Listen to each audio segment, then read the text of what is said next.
The goal was to gain 30 kilos in 4 months. I deliberately gained weight and documented the whole journey, and lost weight and documented the entire journey. Every day I was eating at least 6,000 calories minimum.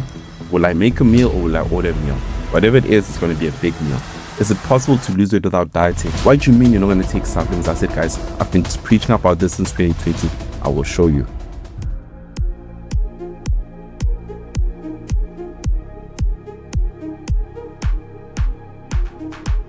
Kopano, before the Sdudla Sgora challenge, what did your lifestyle and your habits look like? It was a normal personal training lifestyle, in fact. Actually, no, it wasn't. It was way before that, because I was personal training from 2016 to 2020. Then from 2020 to 2024, or 2025, I was building my platform. So it was still very fitness orientated. Lots of content shooting, a lot of building myself, obviously healthy foods, exercising. It was a normal lifestyle. Let's put it like that. Yeah. And when was that turning point that you decided, okay, cool, I want to start something like this? So mine was it was an idea that I thought of a long time ago. It was a grand idea. That's how I see it. I knew that through the little success I was experiencing on social media, building my platform, getting clients, I knew that I wanted to go big, right? And the only way to go big, you have to go extreme, because it's social media. People love a story. You need to pull the emotions. So I knew if I did that, I knew I was going to attract a lot of people. I know it's going to help me to become a better coach, because I've never been really obese in my life. I've been overweight. I did gain weight during COVID, just like a lot of people, but I was never really overweight for a long period of time. So I knew there was a small part of coaching that I missed when it comes to coaching my clients, because most of my clients are obese, really, really big. So it was a great opportunity for me to understand what they go through, to build up the influence on social media, but also through my clients, and also to really just build my platform, my business. And I had this idea in 2024, I think August, September. And then from then until April when I started, I was just planning, preparing. So a lot of people have no idea what the Sdudla Sgora challenge is. Yeah. What does the challenge require? Okay. So the Sdudla Sgora challenge, it's an 8-month long challenge where I deliberately gained weight and documented the whole journey, and lost weight and documented the entire journey. The first part of the journey is me actually gaining weight, right? The goal was to gain 30 kilos in 4 months. I only gained 25, because by the time because when I started I was 80 kilos, and then at the end of July I was 105. And I wanted to push hard about my health, and I was just horrible. And then from August, which will be the second part, the next 4 months, from August till I think November, December, that's where I document and I show people how the weight loss process looks like. Because on social media, we've seen the before and after pictures, but we've never seen the in between. So that's where a lot of people give up, because they don't know what does consistency look like, what does discipline look like, what does it mean to eat healthy, right? They just know, okay, this person started here, they lost weight, this is how they look now. Yeah, it motivates you a bit, but it doesn't teach you anything. So I took it to myself to show my supporters, show South Africa, show the world how your negative bad habits can lead to weight gain. A lot of people know it, but also how simple it is to lose weight. Not easy. The process is simple, but it's still a journey, still a transformation journey. So there will be a lot of ups and downs, and I documented the entire journey. So how many days was each part of the challenge? 120 each, 4 months each. So 120 days of getting bigger. Getting 25 kgs. Yeah. And then 120 days to lose it. Yes. Yeah. That must have kept you accountable, posting every single day, documenting your journey. Because I had to vlog every day. So I have more than 200 vlogs, right? So that's number one. It forces you to stay accountable. That's why having a coach is important, because you can go through your own weight loss journey by yourself, but nobody's really there keeping you accountable, asking you, did you do it? Did you show up? Did you say you're going to do this? So I knew putting my back against the wall was going to force me to stay accountable. It's brave to do something like that, though. Yeah. To put on all that weight and go through unhealthy eating and unhealthy habits to show people that you practice what you preach. Exactly. And I think right now, and people I think are catching on slowly, I believe those days of you hiding behind your degree, behind your career, I feel like they're slowly disappearing. I believe people are starting to get attracted to people who are living their teachings, right? So you can imagine if you're a doctor and you're preaching medicine and health, but you're not even healthy yourself, people are gonna, okay, I understand you got a degree, yes, you got a PhD, you're a doctor, but I cannot relate to you, right? Like giving business advice, but you don't have your own business. Exactly. So people are slowly catching on, and that is why I did it. And by doing it like that, it's a huge risk, but you are creating so much trust, right? Like right now, last year I was just building trust. That was my whole goal. Build trust so that once I really have built the business, really built my systems, when I start selling, right? Because it is a business, sales, right? It's profits. You have to make money. People trust me. So if I say, guys, I'm starting to sell cups, they trust me. Guys, I'm selling hoodies, they trust me. Guys, there's this coaching program, they trust me. Hey guys, I'm with Mike. Mike is my friend. They trust me. So it's just building massive influence and massive trust. Getting that credibility. Yes. I think that's important with a brand because, and here I am talking about brands, but I think people buy into a brand or a person more than the brand itself. Yeah. It's not as much about what you're offering, but it's about the person behind the brand. Exactly. And people are seeing it, and I think that's the best way in 2026. You can't just you are the brand, you are the avatar, right? And there's somebody out there could be 100 people, 1,000 people, and millions of people who can relate to you, right? You just need to have the bravery and the consistency to show yourself, express yourself, and also be honest with yourself. Because as much as I post a lot, I don't really post trends. You'll never see me dance. You'll never see me post trendy stuff. I post my own stuff because that's me, So you still have to be genuine and apply some integrity towards your posting. It's the only way to do it long term. So going back to the challenge. Yeah. On your worst days when you're trying to pick up the most weight, what did that look like? Man, so I would wake up because I have work to do, but also I'm hungry. And I had worse sleep because I couldn't breathe while I was asleep. I was snoring. So I'd wake up even more tired as the last day. And I'll wake up and I'll be like, oh, thank God I'm up today. I made it through another day.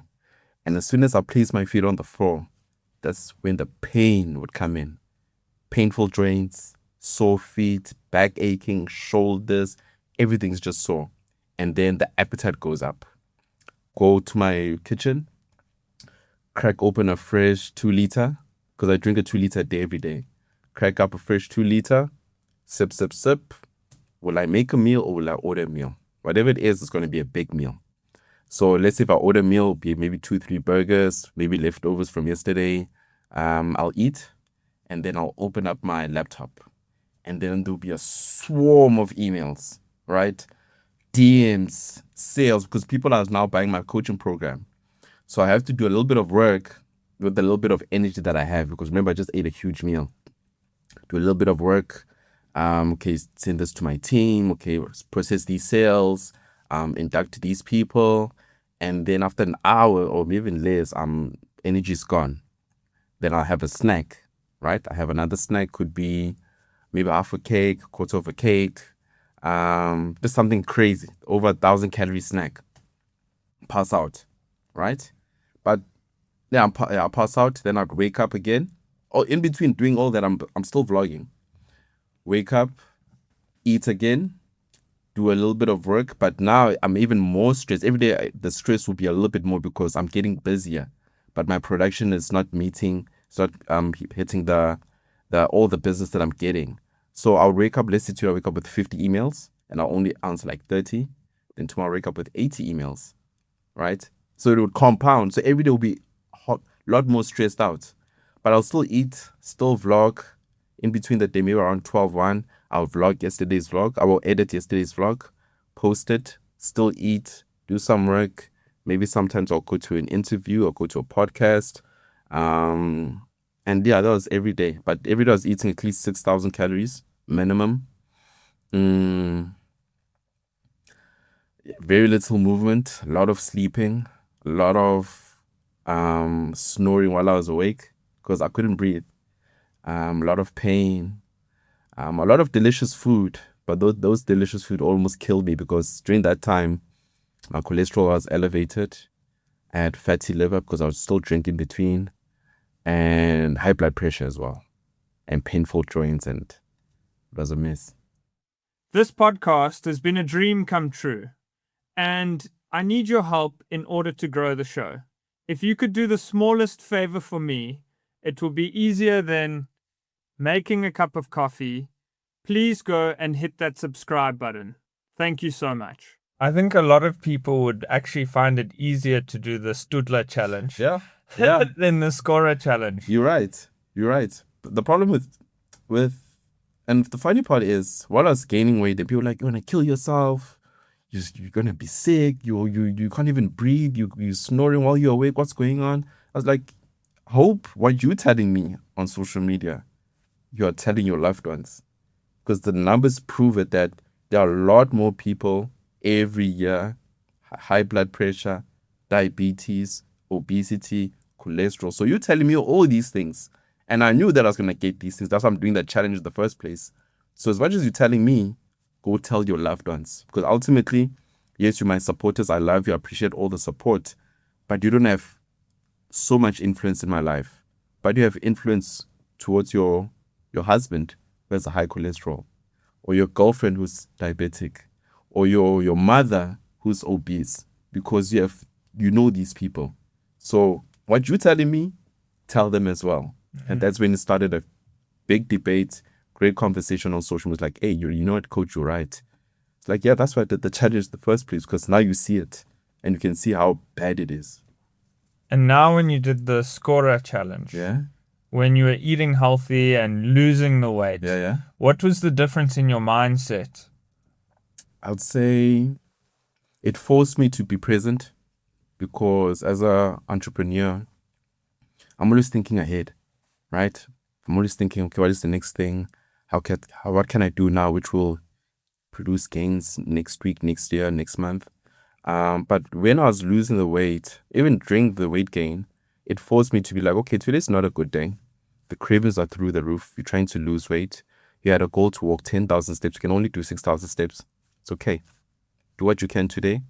Tomorrow you'll do better, right? Then tomorrow I have the intention to wake up a little bit earlier, to do my steps, to fast, to eat healthier. And it just forced me to become more present. And also, I gained a lot of empathy for a lot of my clients. Because I remember when my clients, I would give them the plans, like, okay, you need to walk 5,000 steps, 10,000 steps. And they're like, okay, coach, I did walk 5,000 steps or 10,000 steps, but man, I got backache, knee ache. I'm like, be disciplined and work hard. I just grind through it. You'll be fine. Until I experienced it. And I experienced the headache while I'm walking, the painful feet while I'm walking, the backache. I'm like, oh, this thing is real. The shoe's not fitting well, right? The just feeling like crap while working the plan. It's like, okay, now I get it when my clients say, coach, I'm struggling. Or coach, it's a bad day. Or coach, my feet are sore. Or coach, the cravings. Because now I experienced it. So I gained a lot as a coach. I gained a lot as just myself personally. And it was a life-changing experience. So you mentioned walking as well. Mm-hmm. I feel like walking is one of those underrated things. I mean, I know they say 10,000 steps. I'm not quite sure why the number's 10,000. Yeah. But I reckon that walking is quite important. It's so important because let me explain my plan. So this guy went on a weight gain journey. I gained weight, and I told people, okay, guys, now I'm starting to lose weight. So obviously, once you start a weight loss journey, what are the common habits you're gonna adopt? You're gonna go to the gym, diet. You're gonna remove all the cool drinks, all the unhealthy foods, all the unhealthy snacks out of the fridge, out of the house, and go straight into a healthy lifestyle. I didn't do that. My plan, my approach to weight loss, it doesn't need gym, diet, or supplements. So when I told people that, right, they're like, how are you going to lose weight without gymming? Is it possible to lose weight without dieting? What do you mean you're not going to take supplements? I said, guys, I've been preaching about this since 2020. I will show you, right? And I told them that, guys, I won't even go to the gym, right? I don't want to go to the gym because the gym's going to increase my appetite. The gym's going to do this and this. And people are like, this guy's already making excuses. This guy's going to fail. This guy's scamming us. This guy's just going to be a waste of time. And all I did was walk. The power of walking, what makes it so sustainable, so it's so effective, is firstly, there isn't a barrier of entry. Anybody can walk. Unlike a gym. Even if you can afford the gym, right, financially, can you go to the gym? Can you fit it in your lifestyle? A lot of my clients, they work, they studying, they got businesses, they got families, they commute. So finding the time to go to the gym consistently, it's almost impossible. But with walking, you can apply simple tips, tricks, and hacks every day to get in your 10,000 steps. So you can wake up 30 minutes earlier, walk around your yard, walk around your house, walk around your area. That's already 3,000 steps, right? Park your car far. So if the office entrance is here, don't park next to it. If you can park at the next door, please do that. So that extra walking, it compounds. During your lunch breaks, your tea breaks, your smoke breaks, walk around. Instead of gossiping in the kitchen, eat your meal, walk around the property, right? After work, same thing. Spend another 30 minutes walking around your yard, right? All those steps throughout the day, they compound. And since you are active, because you have the proof, you're walking more, you are active, you are burning more calories. And if you just compound those steps, 10,000 Monday, 10,000 Tuesday, you've done 10,000 plus almost every day, your body has no other option but to lose weight. At the same time, walking doesn't impact your appetite, unlike gymming. So if you worked out for 3-4 times, appetite's going to go up. Yeah. Now you're fighting cravings and a big appetite. But if you just walk more, appetite stays more or less the same. So you're still eating less or still eating more or less the same, but you've increased your activity. So that's how I did it. And that's when the aha moment, every day I get testimonials from people who've never even bought my program. Who say, Coach, you've inspired me. Coach, I've used your plan. Coach, I've never bought anything from you, but just the tips that you share, I've lost 5, 10, 15. Every day I get testimonials from people who have never bought anything from me. So that's the power of it. And that's why I did the whole challenge, to show that weight loss, it's simple. Yes, it's a transformation. There'll be good times and bad times. But the process of losing weight, it is so simple. You just have to stay consistent. I think a lot of people also try to do too much Too soon. at once. Yeah. So perhaps a reason why a lot of New Year's resolutions fail is because someone's like, I'm going to change my whole life around. Yeah. I'm going to cut this out, cut this out, cut this out, replace it with this. Yeah. And it becomes too overwhelming. Of course. And you forget that you've got a whole life Of course, yeah. at the same time. Yeah. That's the common mistake, and I don't blame them, because that's what we've been sold. The marketing, the movies, the magazines, no pain, no gain. Those things, that's what we all know. So if I come with a different approach, obviously there'll be people who's going to say this doesn't work. And if I just show you that it does work, and you don't have to even believe me, just believe your eyes, and it shows you how simple it is. It's actually, it's very, very simple. And when you mention that the mistake that a lot of people make, they do too much too soon, even if in other forms of transformation, not just weight loss, but like say in business, you're not going to, your first time opening a business, you're going to master the marketing, master the sales, master the stock, master the team build. You know what? You want to build one, then okay, you build confidence in that, then you add another one, right? I'm sure even with you with content creation, with podcasting, you didn't have all these beautiful lights, all these expensive cameras. You slowly build, slowly build, slowly build, slowly build. Over time, you build this great thing. So it's a principle that you can apply not only in business or just weight loss, but it's a transformation principle. You do one becomes two, and then another one. Then over time, it becomes a grand thing. You won't just become like that over time. It doesn't work that way. A lot of people will search for that quick fix, though.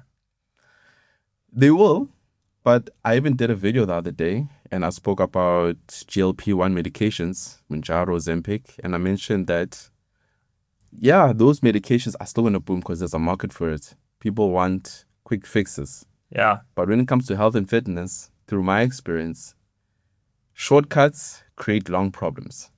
So yes, you will lose the weight. Cool, get that quick fix. Yes, you lost 10 kgs, 15 kgs by taking this powerful and appetite suppressant. But what are the side effects that come with it? Right? Are you able to at least maintain the results? For most people, not. Right? So you cannot cheat the system. It's a principle. Right? You cannot cheat it. You have to abide to it and make it your own.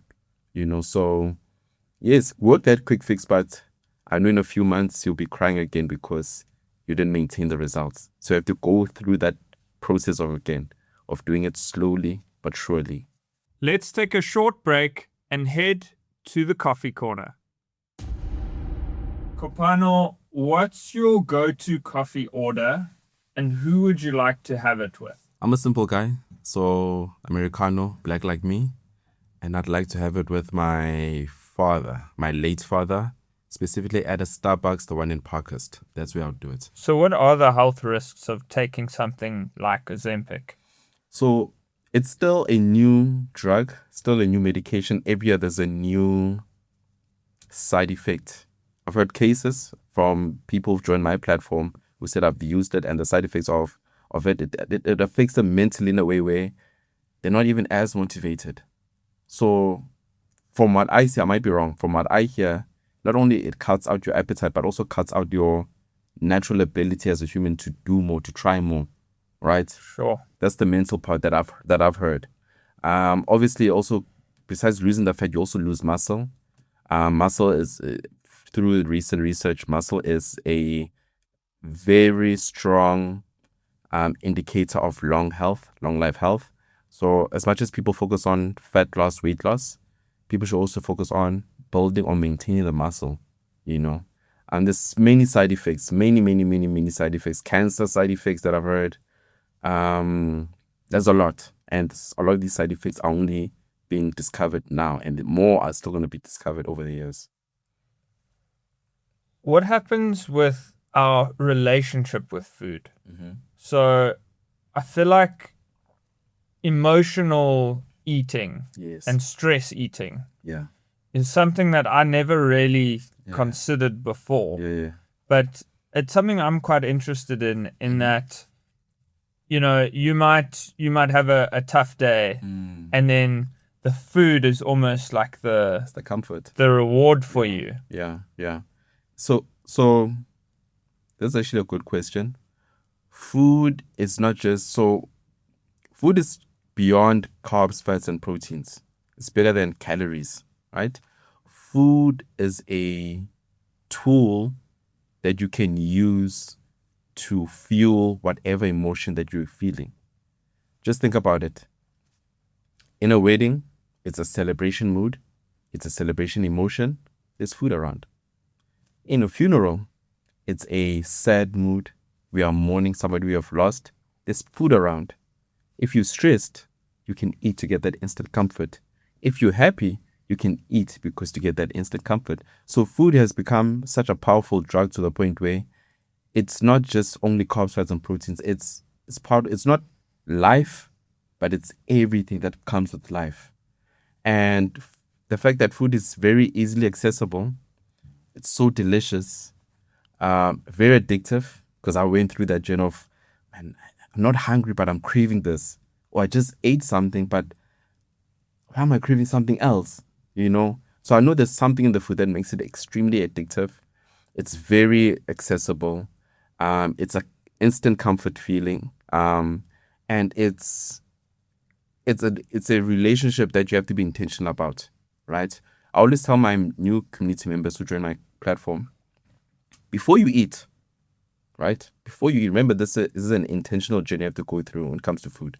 Before you eat, ask yourself, am I hungry or am I craving? Right? See, just ask yourself that question. If you are hungry, only eat foods that keep you fuller for longer. What are those foods? It all depends on who you are.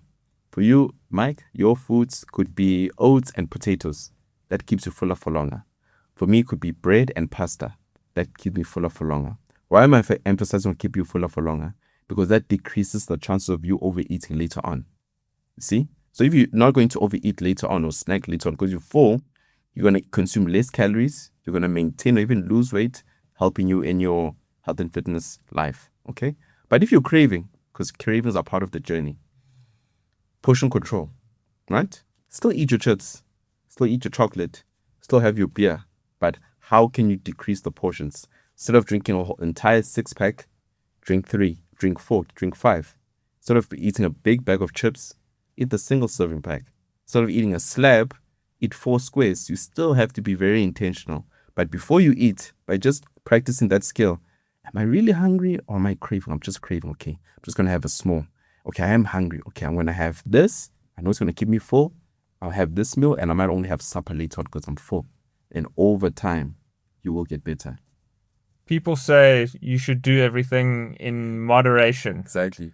And I think that's a great point because often you might, I mean, what happens to, I'll just explain from my side. Okay. I might have a day where I've gone to gym in the morning, Okay. maybe done a run. I've had water the whole day, eaten healthy. After dinner, I've still got a little bit of space. Yeah. And then that's when all the treats come. And it might not always be a few chips. Yeah. It might be almost a whole bag of chips. Of course. Or a full chocolate. And then it kind of, rather than having a few pieces of chocolate, for example, I have the whole thing at once.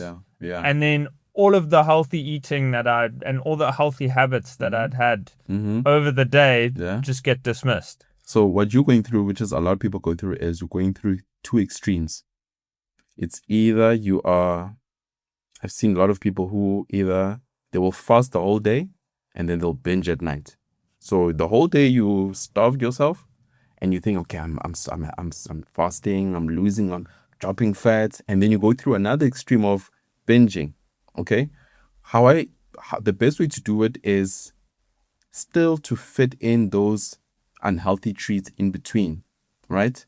Instead of going through two extremes, don't go too healthy and too unhealthy, right? Find a way to blend it in somehow, some way, right? Where you can have your dinner, your healthy dinner, and you've poured a portion of chips in a bowl, right? Instead of eating a healthy dinner and be like, I can still have space. You know what? Let me have a few becomes a bag becomes 2 bags. So, and oftentimes, even like what you said is an excellent example. It's not really a craving, it becomes a habit, something that you do all the time. I eat well the whole day. It's been a long day. I'm spending time with my family.